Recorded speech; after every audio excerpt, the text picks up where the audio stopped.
Je veux dire que aujourd'hui, on a la chance d'écouter énormément de rap et chacun prend position, chacun raconte un peu sa vie. Et je pense que la mienne ne plaît pas à tout le monde, tout simplement. Voilà. Je raconte pas mal de choses. J'accentue beaucoup mon côté famille, mon côté rue. Et il y a peut-être des personnes qui aimeraient écouter ou entendre d'autres choses. Parce que c'est trois titres qui n'ont aucun rapport au niveau de la musicalité. C'est un peu pour faire montrer les différentes manières de kickage, on va dire. Le premier, il est un peu plus rock. Il y a beaucoup d'influence rock parce que voilà, j'ai grandi avec pas mal de morceaux du top 50. Le deuxième, on va dire, c'est un peu le Alonso qu'on a connu au temps des Psychiatres de la rime. J'ai même l'impression que il pouvait avoir un couplet de Sopra ou Vince qui suit. Et le troisième, c'est le Alonso qu'on a pu connaître, on va dire, à ma renaissance avec l'album Règlement de compte, le morceau en boucle. Donc voilà, c'était une manière de faire montrer un panel d'Alonso. Tant que je mets des CD en bac, j'aurai toujours approuvé. Voilà, toujours. Jamais je vais dire ouais, j'ai plus rien à prouver. Aujourd'hui, je fais partie des grands de ce milieu. J'ai fait pas mal de choses. Non, c'est pas dans ma philosophie en fait. Sincèrement, je fais pas exprès. Alors peut-être que j'ai pas assez voyagé ou peut-être que j'ai pas assez vu de choses dans ma vie. Mais je parle de ce que je connais, de ce que j'arrive à toucher, de ce qui est palpable pour moi. Et c'est la rue, comme je te disais, ma famille, c'est ce qui est le plus proche de moi et c'est ce qui est en moi. Voilà, donc c'est pas voulu, c'est spontané. Ah bah oui, parce que quand tu as grandi dans une cité dortoir, entre guillemets, ton rêve, c'est de voir autre chose, c'est de gagner de l'argent, de sortir des proches de la merde, de pouvoir mettre tes enfants dans de bonnes écoles. C'est ton rêve. Lui qui te dit que moi, je veux rester dans la merde toute ma vie, c'est le plus grand des fous. Donc bien sûr que je veux la quitter. C'est tout à fait logique. Mais ça dépend ce qu'on appelle la quitter.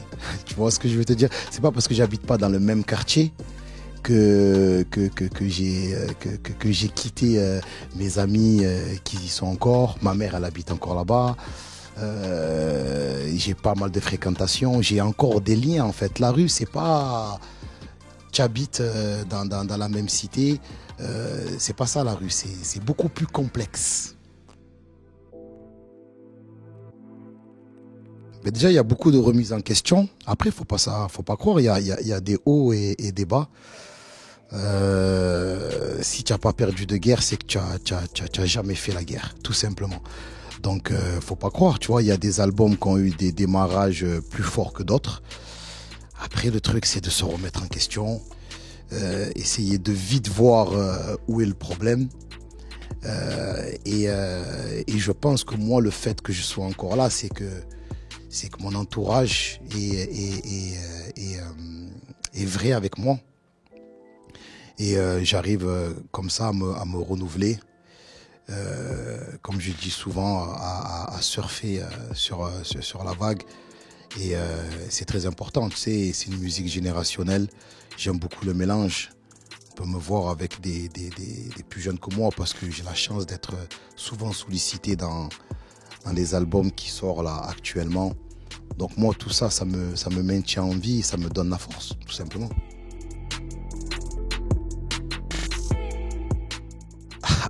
À fond. Je te parle sincèrement. S'il n'y a pas ça, j'arrête, tu vois. Et quand j'ai pas ce que je veux, je suis pas content. Faut pas croire, je suis un être humain. Quand j'atteins pas mes objectifs, je suis pas content. Donc je reviens encore plus dalleux, plus énervé. Et comme je te disais en début d'interview, tant que je mets des CD en bac, c'est que j'ai quelque chose à prouver déjà à moi-même, à mon entourage. Parce que voilà, je sors pas de morceaux, de disques que je n'aime pas. Après, ça peut plaire ou pas, ça c'est une autre question, mais en tout cas, voilà.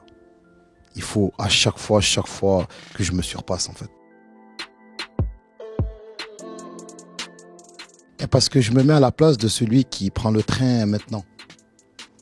Lui qui prend le train maintenant, lui qui m'écoute, ça fait 3 mois, même 1 an. Lui, il en a rien à foutre de ce que j'ai fait avec mon groupe, les disques de platine. Même, j'ai envie de te dire qu'il en a rien à foutre de l'album qui est sorti en 2015, Règlement de compte, tellement que ça va vite. Tu vois, donc moi, je pense à lui. Je me dis, lui, il a pris le train en route.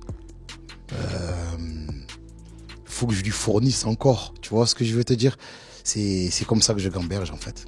Voilà. Je peux encore mieux faire. J'ai pas l'impression d'avoir atteint... tu vois, j'ai encore du jus, j'ai encore de l'inspi. Voilà, quoi. Ben, vu que je suis un artiste qui sait faire pas mal de choses, chacun... ils viennent. Alors, un exemple, j'ai fait un feat le premier feat que j'ai fait avec Ninho, c'était en 2017 et j'avais énormément de morceaux à moi qui passaient en club. Donc, même si Ninho, c'est un rappeur qui rappe énormément à la rue, mais à ce moment-là, lui, il s'est dit, si je fais un feat avec Alonz, avec un morceau club, je pense que ça peut le faire.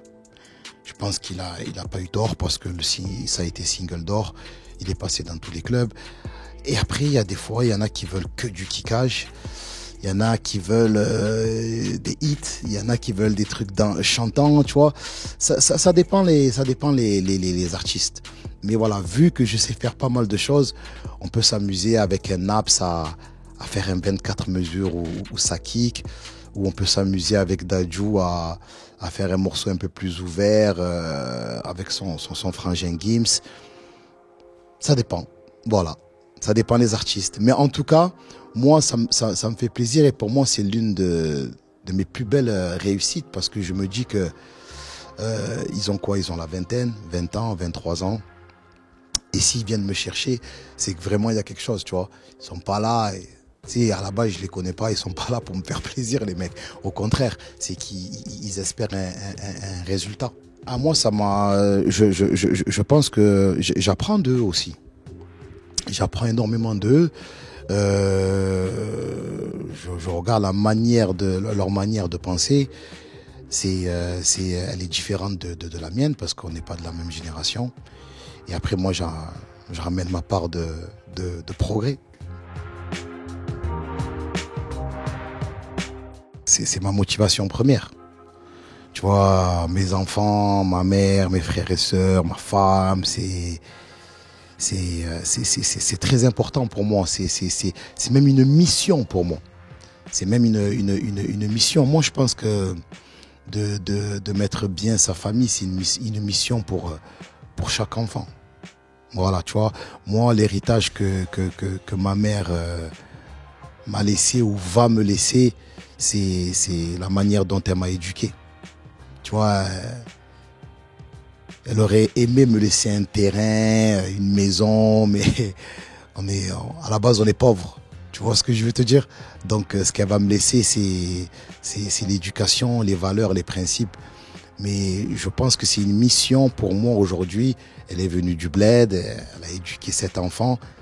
C'est une mission pour moi de lui mettre la couronne sur la tête et qu'elle a plus de loyer à payer, qu'elle se soucie plus de la nourriture qu'elle peut avoir dans son frigo. Non, je pense pas. Et celui qui te dit qu'il a une recette, je pense que c'est un mytho. J'ai pas de recette. Et, je pense qu'on aime la musique, tout simplement.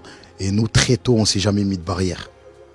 très tôt, on a chanté très tôt, on a fait des choses que le rap dur, on va dire entre guillemets, nous reprochait ou nous pointait du doigt déjà très tôt sur notre ouverture musicale. Aujourd'hui, tout le monde chante, tout le monde est ouvert. Il y a pas de recette magique. On rentre en studio, on fait de la musique et après quand c'est l'heure de choisir les singles, ben heureusement que on a une équipe. Il y a aussi même la maison de disques qui se mêle et on arrive à sortir comme ça les morceaux, on va dire, qui peuvent le plus toucher. Mais à la base, moi, je l'ai fait pour moi. Je l'ai fait pour me régaler à moi et à mon entourage.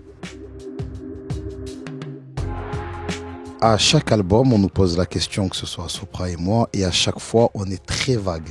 Là, je sais pas pourquoi ce coup-ci, ils l'ont pris de manière très très ferme. Je rejoins Sopra. Aujourd'hui, voilà, ça fait quelques années, on a perdu le grand Sia Style. C'est très difficile pour nous de re-rentrer en studio. Pourquoi? Parce qu'il faut savoir que c'était la colonne vertébrale du groupe, c'était le compositeur du groupe, le réalisateur des albums, c'était notre aîné. Je sais même pas si on rentre en studio aujourd'hui, quelle couleur un album Psychiatre va donner, parce que c'est lui qui a rapporté le côté musical. Mais c'est vrai que je pense que peut-être en 2025, en 2027, je sais pas, en 2030, peut-être vu qu'on est, nous, ça n'a jamais été un groupe dissous. On est comme ça, tu vois. Peut-être que ça nous prendra l'envie de faire un album. Mais j'ai jamais affirmé, signé. Ah, là on est rentré en studio, on a déjà 4 morceaux. Non, c'est pas vrai.